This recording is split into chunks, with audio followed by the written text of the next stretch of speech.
Hello students, welcome to arc reflections IAS. నా పేరు Sunanda.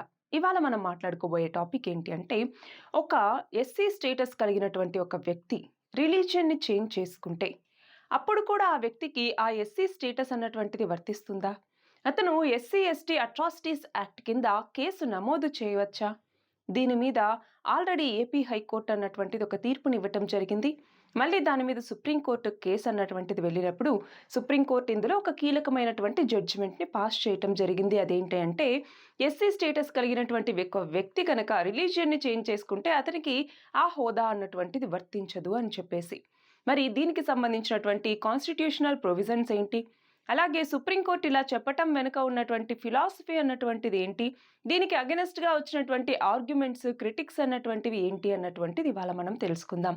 So, first of all case details ఏంటి అన్నటువంటిది గనక మనం చూస్తే చూడండి. చూడండి, చింతాడ ఆనంద్ వర్సెస్ ఆంధ్రప్రదేశ్ అన్నటువంటి కేస్ అనమాట. సో, ఇందులో ఏమైంది అంటే, చింతాడ ఆనంద్ అన్నటువంటి వ్యక్తి ఎస్సీ హోదా కలిగినటువంటి ఒక వ్యక్తి. అయితే ఇతను తన యొక్క మతాన్ని మార్చుకోవటం జరిగింది క్రిస్టియానిటీలోకి. సో, ఒక చర్చిని నడుపుతున్నారు ఇతను అన్నట్టుగా వేరే వాళ్ళు ఏమని చెప్పారు, ఈయనని దూషించటం లాంటివి చేశారు అన్నట్టుగా ఈయన వాళ్ళ మీద ఎస్సీ ఎస్టీ అట్రాసిటీస్ యాక్ట్ కింద కేసు పెట్టడం జరిగింది. అయితే వాళ్ళు ఏపీ హైకోర్టుకి వెళ్ళారనమాట. ఏమని? ఇతను మతం మారారు, సో అతనికి ఎస్సీ హోదా అన్నటువంటిది వర్తించదు, కాబట్టి ఎస్సీ ఎస్టీ అట్రాసిటీస్ యాక్ట్ కింద మా మీద ఏదైతే కేసు పెట్టారో దాన్ని కొట్టివేయండి, అంటే క్వాష్ చేయండి అన్నట్టుగా వాళ్ళు ఏపీ హైకోర్టుకు వెళ్ళటం జరిగింది. దాంట్లో ఏపీ హైకోర్టు అన్నటువంటిది ఏమని తీర్పునిచ్చింది? అవును, ఎవరైనా ఎస్సీ స్టేటస్ కలిగినటువంటి ఒక వ్యక్తి రిలీజియన్ చేంజ్ చేసుకుంటే అతనికి ఆ ఎస్సీ హోదా అన్నటువంటిది వర్తించదు అని చెప్పేసి తీర్పు ఇవ్వటం జరిగింది. దాని తర్వాత ఈ పర్సన్ ఏం చేశారు, మళ్ళీ సుప్రీంకోర్టుకు మూవ్ అవ్వటం జరిగింది. సో, సుప్రీంకోర్టు ముందుంచినటువంటి ప్రశ్నలేంటి? ఒక ఎస్సీ హోదా కలిగినటువంటి ఒక వ్యక్తి తన యొక్క రిలీజియన్ని మార్చుకోవటం ద్వారా అతనికి ఎస్సీ స్టేటస్ అన్నటువంటిది ఉంటుందా, ఉండదా? అతను SC ST prevention of atrocities act 1989 కింద కేసు నమోదు చేయవచ్చా లేదా అన్నటువంటి మళ్ళీ సుప్రీంకోర్టుకు వెళ్ళటం జరిగింది.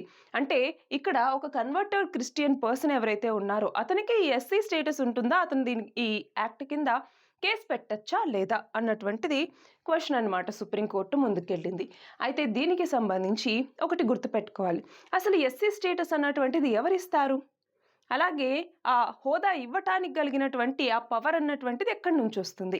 చూడండి, presidential order 1950 under article 341.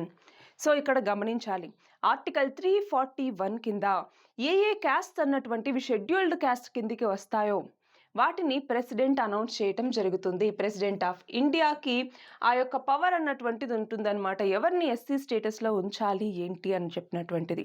But దీనిని అమెండ్ చేసేటటువంటి అధికారం పార్లమెంట్కి ఉంటుంది. సో, జ్యుడిషియరీ ఎస్సీ కేటగిరీని ఎక్స్పాండ్ చేయలేదు, కేవలం ప్రెసిడెంట్ మాత్రమే ఎక్స్పాండ్ చేసేటటువంటి అధికారాన్ని కలిగి ఉంటారు. సో, ఆర్టికల్ 341 అన్నటువంటిది ఈ షెడ్యూల్డ్ క్యాస్ట్కి సంబంధించినటువంటి ఒక ఆర్టికల్. ఇది మనం గుర్తుంచుకోవాలి. అయితే ఇప్పుడు ఈ కేసుకి సంబంధించి చూసుకుంటే అసలు రేషియో డెసిడెండి ఏంటి అంటే, దేన్ని బేస్ చేసుకుని కోర్టు అన్నటువంటిది ఈ తీర్పునివ్వటం జరిగింది అన్నటువంటిది ఫస్ట్ చూద్దాం. అయితే ఇక్కడ అబ్సల్యూట్ కాన్స్టిట్యూషనల్ బార్ అంటే ఏంటి? ఎవరైనా కన్వర్ట్ అయితే కన్వర్షన్ అవ్వగానే వాళ్ళు ఆ హోదాని ఇమ్మీడియట్గా కోల్పోతారు అన్నటువంటిది. So, immediate and complete loss of SC status. So, దేన్ని బేస్ చేసుకుని ఇలా సుప్రీంకోర్టు కూడా చెప్పటం జరిగింది అంటే చూడండి, ఇది చాలా చాలా important. Para 3 of scheduled cost order 1950. So, దీంట్లో ఏమని మెన్షన్ చేయటం జరిగింది? ఎస్సీ స్టేటస్ అన్నటువంటిది కేవలం హిందూస్కే రెస్ట్రిక్ట్ చేయబడింది అన్నట్టుగా. అయితే దాన్ని తర్వాత 1956లో 6కి కూడా యాడ్ చేయటం జరిగింది. ఆ తర్వాత 1990లో బుద్ధిస్టులని కూడా ఇందులో యాడ్ చేశారు. సో, ఇక్కడ ఎస్సీ హోదా కలిగినటువంటి వ్యక్తులు మన దేశంలో ఎవరెవరు? హిందువులు, సిక్కులు మరియు బుద్ధిజంకి సంబంధించినటువంటి వ్యక్తులు. సో, వీళ్ళకి ముగ్గురికి మాత్రమే ఎస్సీ స్టేటస్ అన్నటువంటిది ఉంటుంది. అది కాకుండా క్రిస్టియానిటీకి సంబంధించి కానీ అలాగే ముస్లిమ్స్కి సంబంధించి కానీ ఎస్సీ హోదా అన్నటువంటిది ఉండదు. ఇది మనం గమనించాలి. మరి ఇక్కడ కీ లీగల్ ప్రిన్సిపల్స్ ఏమేమి ఎస్టాబ్లిష్ చేయటం జరిగింది సుప్రీంకోర్టు అంటే, ఒకటి గుర్తుంచుకోవాలి, ఎస్సీ స్టేటస్ అన్నటువంటిది కేవలం బర్త్ రైట్ మాత్రమే కాదు, ఇది రిలీజియన్ని బేస్ చేసుకుని కూడా ఉంటుంది. ఒకవేళ రిలీజియన్ గనక మార్చుకుంటే అప్పుడు వాళ్ళ యొక్క ఎస్సీ హోదా అన్నటువంటిది రద్దవుతుంది. రెండవది డాక్ట్రైన్ ఆఫ్ మ్యూచువల్ ఎక్స్క్లూజివిటీ. అంటే ఏంటి, ఒక పర్సన్ ఎయిదర్ క్రిస్టియానిటీనైనా ప్రాక్టీస్ చేయొచ్చు లేదా ఎస్సీ బెనిఫిట్స్‌నైనా క్లెయిమ్ చేసుకోవచ్చు. అలా అని రెండింటిని క్లెయిమ్ చేసుకోవటానికి ఉండదు. సో, ఎయిదర్ క్రిస్టియానిటీని గాని, ఇస్లాంని గాని ప్రాక్టీస్ చేసుకోవచ్చు. రిలీజియన్ చేంజ్ చేసుకుంటే, లేదు తన రిలీజియన్‌లోనే ఉండి ఎస్సీ బెనిఫిట్స్‌ని పొందొచ్చు. సో, ఇవి మ్యూచువల్‌గా ఎక్స్‌క్లూజివ్ ఐడెంటిటీస్ అన్నమాట. మూడవది ఇమ్మీడియట్ లాస్ డాక్ట్రైన్ అన్నటువంటిది. అంటే ఏంటి ఇక్కడ, అతను కన్వర్ట్ అయిన తర్వాత మెల్లిగా అది అవుతుందిలే, గ్రాడ్యుయల్ విత్‌డ్రాయల్ అన్నటువంటిది చేసుకోవటం ఇలాంటివి ఉండవు. లాస్ అన్నటువంటిది కన్వర్షన్ అవ్వగానే అట్ ద మూమెంట్ ఈ ఎస్సీ స్టేటస్ అన్నటువంటిది కోల్పోతారు అన్నటువంటిది. ఇవి మాత్రమే కాదు, మనం ఇంకా చూడండి, క్యాస్ట్ సర్టిఫికేట్ అన్నటువంటిది లీగల్ వ్యాలిడిటీ కాదు. అంటే ఏంటి, ఒకవేళ మతం మారారు, ఓకే, మతం మారారని నిరూపించుకోవటానికి ఎక్కువ ఆధారాలు చాలా మంది దగ్గర ఉండవు. ఇప్పుడు ఇతనంటే పాస్టర్గా పనిచేస్తున్నారు కాబట్టి మనకు తెలుస్తోంది, కానీ అదర్వైజ్ ఎలా తెలుస్తోంది, ఒక చర్చిని నడుపుతున్నారు కాబట్టి ఇక్కడ ఈ కేసులో ప్రూఫ్స్ అన్నటువంటివి ఉన్నాయి. బట్ మిగతా వాళ్ళ కేసులో అలా కాదు కదా, చాలా మంది చర్చిలకు వెళ్ళే వాళ్ళు ఉంటారు, చాలా మంది బైబిల్ చదివేటటువంటి వాళ్ళు ఉంటారు. సో వాళ్ళు రిలీజియన్ చేంజ్ అయ్యారు అని చెప్పడానికి తగినటువంటి ప్రూఫ్స్ ఉండవు. సో ఇక్కడ క్యాస్ట్ సర్టిఫికేట్ మాకుంది కదా అని చెప్పేసి అది లీగల్ వ్యాలిడిటీ అవ్వదు. ఒకవేళ కన్వర్షన్ అయితే ఇమ్మీడియట్‌గా ఎస్సీ హోదా అన్నటువంటిది కోల్పోతారు అని చెప్పేసి సుప్రీంకోర్టు ఇక్కడ చెప్పటం జరిగింది. సో అడ్మినిస్ట్రేటివ్ రికగ్నిషన్ అన్నటువంటిది కాన్స్టిట్యూషనల్ ఎంటైటిల్‌మెంట్ కాదు. అలాగే SC, ST protection linked to legal status. అంటే ఏంటి, ఎస్సీ, ఎస్టీ యాక్ట్ అన్నటువంటిది కేవలం లీగల్లీ రికగ్నైజ్డ్ ఎస్సీ, ఎస్టీ పర్సన్స్‌కి మాత్రమే ఉంటుంది. సో కన్వర్షన్ తర్వాత వాళ్ళకి ఆ ఎస్సీ ప్రొటెక్షన్ అన్నటువంటిది కోల్పోతారు కాబట్టి వాళ్ళకి ఈ ఎస్సీ, ఎస్టీ యాక్ట్ అన్నటువంటిది దాని కింద కేసు పెట్టేటటువంటి అధికారం అన్నటువంటిది ఉండదు. సో ఇది గమనించాలి.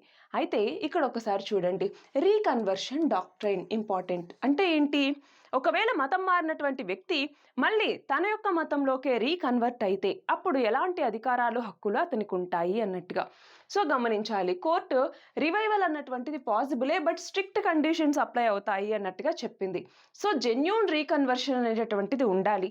అలాగే ఈ కన్వర్టెడ్ రిలీజన్ ఏదైతే ఉంటుందో ముందు దాని నుంచి కంప్లీట్ రినౌన్సియేషన్ అన్నటువంటిది అవ్వాలి.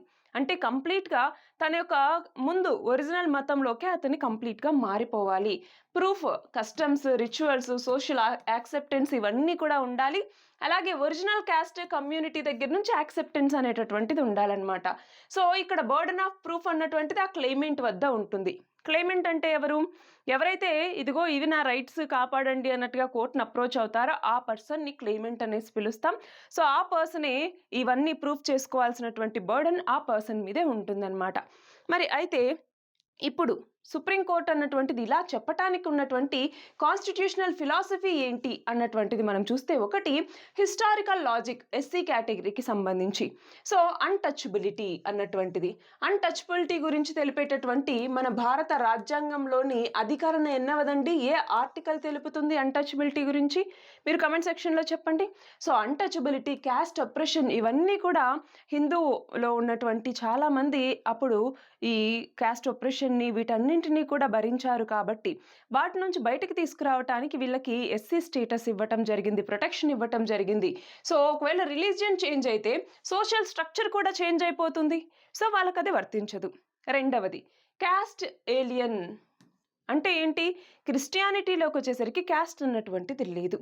సో థియరిటికల్లీ చూసుకుంటే క్యాస్ట్ అన్నటువంటి దాన్ని ఇక్కడ రికగ్నైజ్ చేయట్లేదు. సో ఇక్కడ లీగల్ బెనిఫిట్స్ క్యాస్ట్ డిస్క్రిమినేషన్ కింద మనం ఏదైతే ఎస్సీ, ఎస్టీ హోదాస్ అన్నటువంటివి ఇవ్వటం జరిగిందో, ఇక్కడ అసలు క్యాస్ట్ డిస్క్రిమినేషనే లేనప్పుడు దాంట్లో క్యాస్ట్ అన్నటువంటిది ఎలా ఉంటుంది? సో అదొకటి. మూడవది legal formalism versus social reality. అంటే ఏంటి, ఇక్కడ ఫార్మల్ కాన్స్టిట్యూషనల్ పొజిషన్ని కోర్ట్ అన్నటువంటిది ఫాలో అయింది. బట్ ఇది సొసైటీలో కరెక్ట్‌గా ఉన్నటువంటి ఆ రియల్ ఫ్రేమ్ ఏదైతే ఉంది, రియల్ పరిస్థితులు ఏంటి అన్నటువంటి దాన్ని పూర్తిగా కన్సిడర్ చేసింది అని కూడా మనం చెప్పలేము. ఇది గమనించాలి. ఎందుకంటే ఇందాకన్నట్టుగా చాలామంది హిందూస్ గాను వీటిలో ఉంటూ క్రిస్టియానిటీని ఫాలో అయ్యేటటువంటి వాళ్ళు ఉంటారు, నమ్ముతారు, బైబిల్‌ని చదువుతూ ఉంటారు, అలాగే చాలామంది చర్చిలకు వెళ్తూ ఉంటారు. చాలామంది కన్వర్ట్ అయ్యి ఉంటారు. అలాగే వాళ్ళని ఇప్పుడు వాళ్ళు క్రిస్టియన్స్ అనేసి ప్రూఫ్ చేయటానికి చాలామంది దగ్గర ఆధారాలన్నటువంటివి ఉండవు. సో, వాటన్నిటిని ఇప్పుడు సుప్రీంకోర్టు పరిగణలోకి తీసుకోలేదు. ఎందుకంటే ప్రూఫ్స్ అన్నటువంటివి ఉండవు కాబట్టి. సో, ఇక్కడ ఫుల్లీ గ్రౌండ్ రియాలిటీకి సుప్రీంకోర్టు అన్నటువంటిది వెళ్ళట్లేదు. ఇది కూడా మనం గమనించాలి. మరి ఇక్కడ చూడండి. దీని మీద చాలా క్రిటిసిజం అన్నటువంటిది రావటం జరిగింది. ఎలాగా? ఒకటి దళిత్ క్రిస్టియన్స్. అంటే ఇక్కడ క్రిస్టియన్స్‌లో క్యాస్ట్ లేదు కదా! మళ్ళీ దళిత్ క్రిస్టియన్స్ అంటున్నారేంటి అనేసి అనొచ్చు. ఇప్పుడు దళిత్స్ ఎవరైతే హిందూస్ ఉన్నారో వాళ్ళు క్రిస్టియానిటీలోకి మారిన తర్వాత కూడా వాళ్ళకి అదే పరిస్థితులు వాళ్ళు అదే పరిస్థితిని ఎదుర్కొంటున్నారు తప్ప వాళ్ళకి ఇక్కడ సొసైటల్‌గా మనకి ఎలాంటి చేంజెస్ అన్నటువంటివి కనిపించట్లేదు. అది ఇక్కడ గమనించాలి. అంటే సోషల్ రియాలిటీ, లీగల్ అజంప్షన్ 2 కూడా ఇక్కడ ఈక్వల్‌గా లేవన్నమాట. అంటే ఏంటి? ఇందాకేమన్నారు? క్రిస్టియానిటీలో క్యాస్ట్ అన్నటువంటిది లేదు. అవునా? సో, ఇప్పుడు రిలీజియన్ చేంజ్ అయితే అక్కడ క్యాస్ట్ లేదు కాబట్టి ఎస్సీ హోదా అన్నటువంటిది వర్తించదు అని చెప్పేసి అన్నాం. బట్ ఇక్కడేంటి సోషల్ రియాలిటీ చాలా డిఫరెంట్‌గా ఉంది. వాళ్ళకి క్యాస్ట్ లేదు కదా అనేసి వాళ్ళని నార్మల్ పీపుల్ లాగా చూడట్లేదు. అదే అప్రెస్డ్ పీపుల్ లాగానే చూస్తూ ఉన్నారు. సో, ఇది గమనించాలి. రెండవది ఈ ఆర్టికల్ 14 రైట్ టు ఈక్వాలిటీ అన్నమాట. అంటే ఏంటి?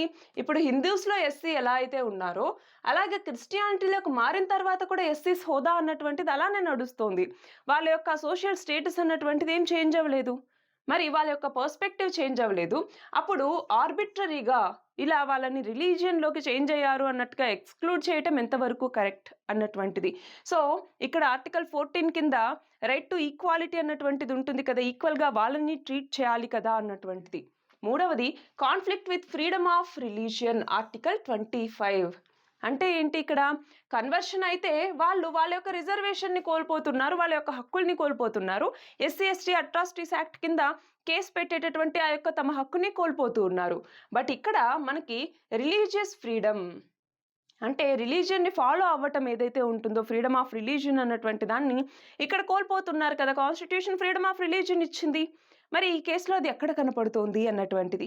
అలాగే నాలుగవది demand of delinking SC status from religion.